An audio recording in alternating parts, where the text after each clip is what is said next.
परीक्षित महाराज। हाँ, तो एक नगर में एक भैया की नई नई शादी हो के आई, तो उनकी जो घरवाली रहे वो बहुत पूजा पाठ करती थी। उनकी घरवाली बहुत पूजा पाठ करती थी। तो भैया जो होते वो किसान थे, मतलब खेतों का काम करते थे।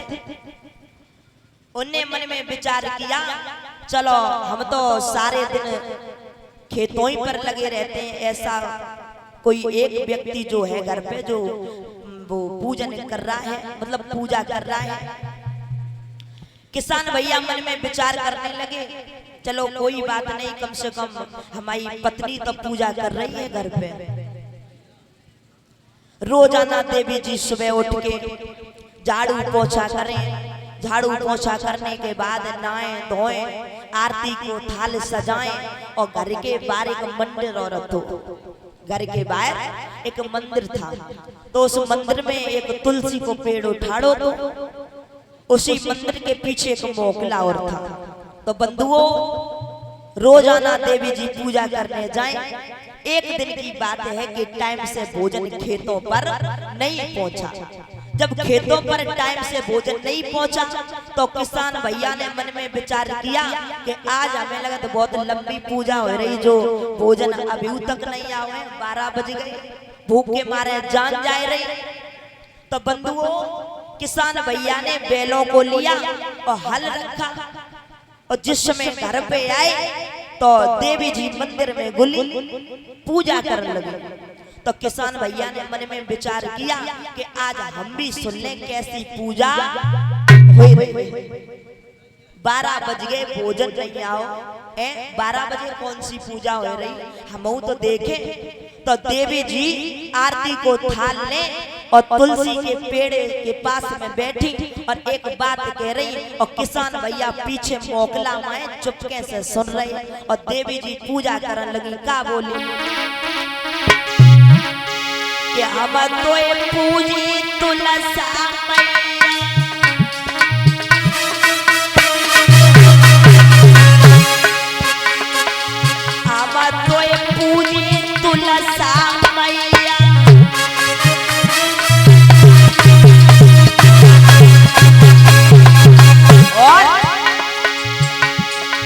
और मर जावे सास ननदिया,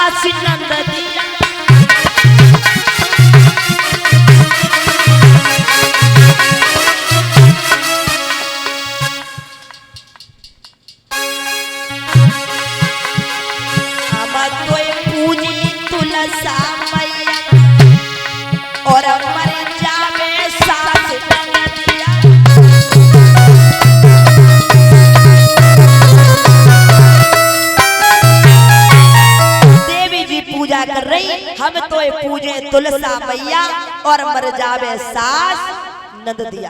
किसान भैया ने इतने वचन सुने, आए मन में विचार किया, जो तो हमारे घर वाले ही को मारे डाल रही है, तब हम कहें कि आज 12 बज गए, भोजन अभी तक नहीं मिला। हमारे समझ में तो जाए कि 12 बजे तक पूजा होते हैं, और आज हम सुन रहे हैं कि जो तो हमारे घर वाले ही को मार रही है।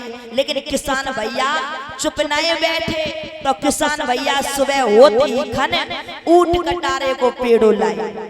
जब ऊंट कटारे को पेड़ो लाए, बीच आंगन में रख लो, बीच आंगन में गाड़ लो।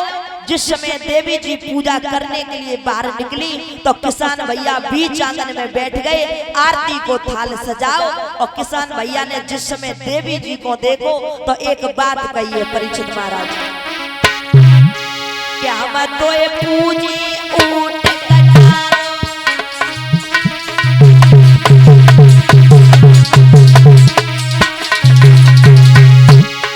हम तो पूजी ऊंट कटारो,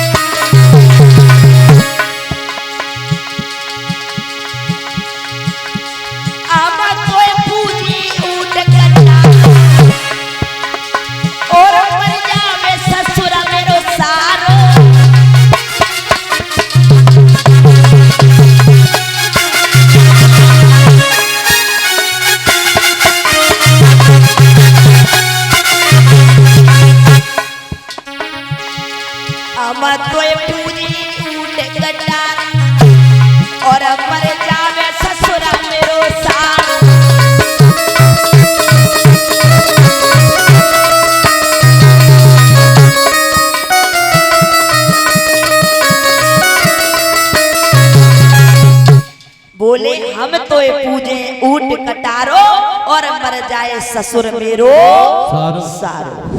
हेलो भैया, शांति का परिचय दें।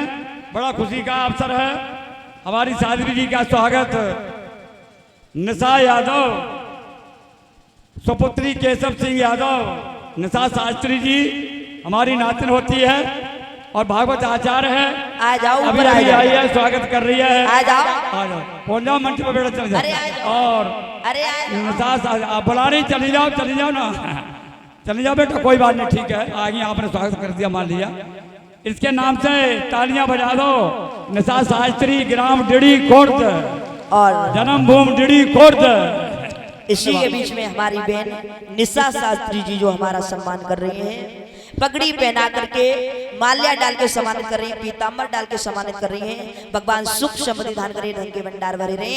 ऐसे दान दाताओं के हमेशा हाथ दानों की तबड़ते रहे। बोलिए वृंदावन बिहारी लाल की। तो मेरे बंधुओं, आज किसान भैया ने बीच आंगन में ऊंट कटारे को पेड़ों गाड़ लो और बोले हम तो ये पूजे ऊंट कटारो और मर जाए ससुर मेरो सारो।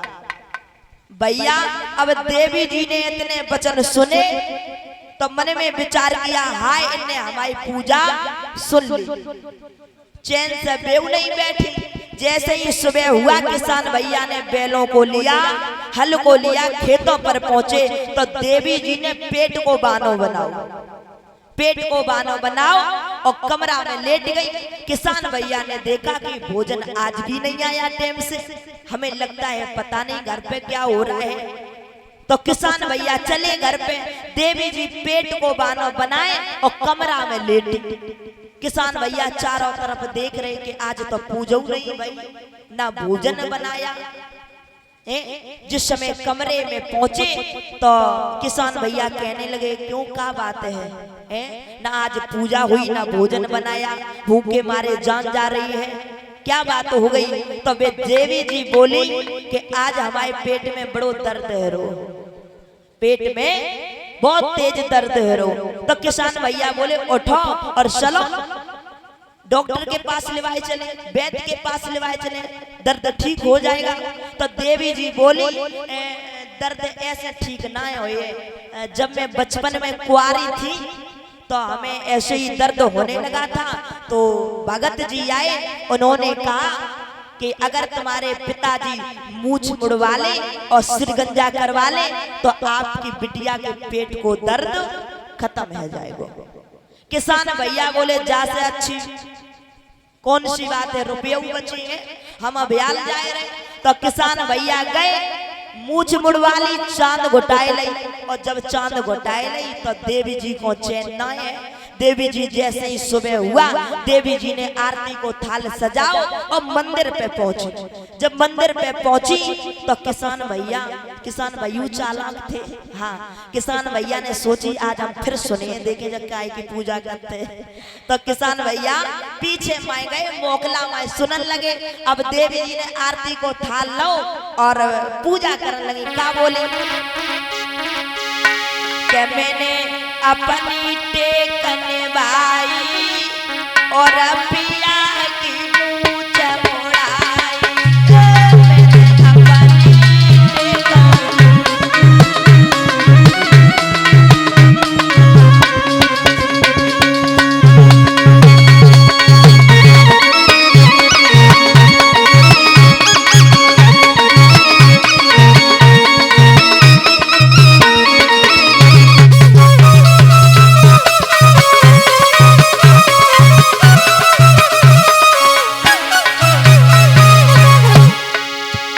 मैंने अपनी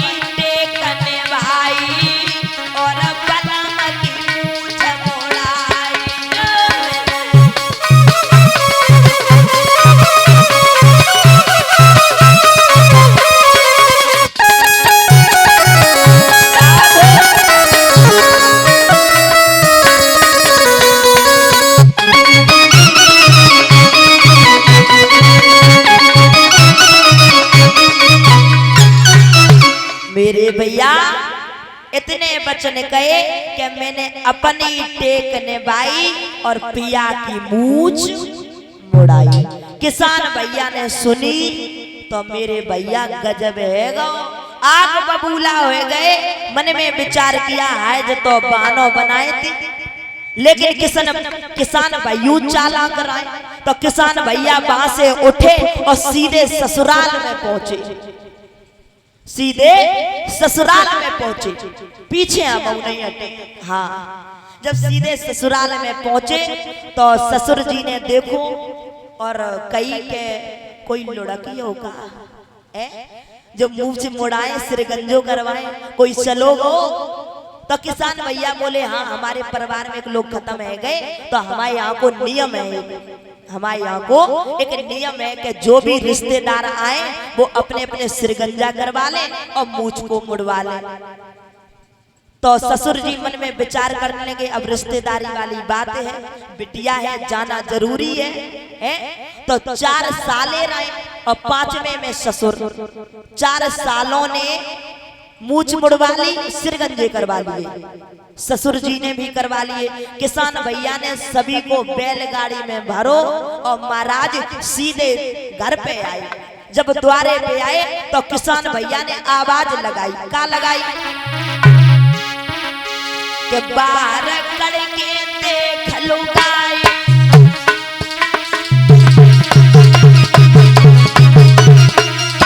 किसान भैया बोले बाहर करके देख लुगाई और मुड़ियन की पलटन आई।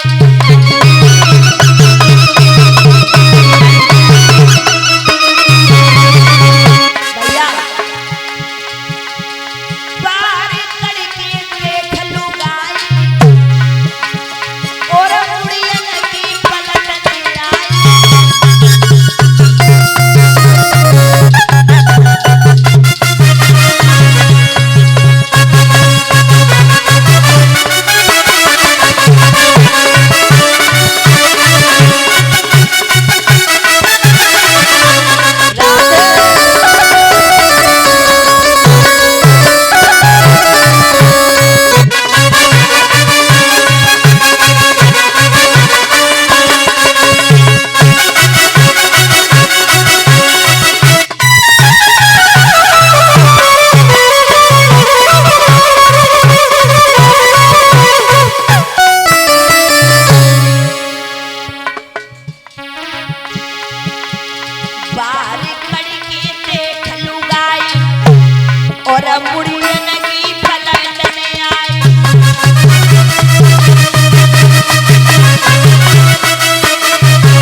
मेरे भैया किसान भैया ने आवाज लगाई कि बाहर कड़के देख लुगाई और मुड़ियन की पलटन आई।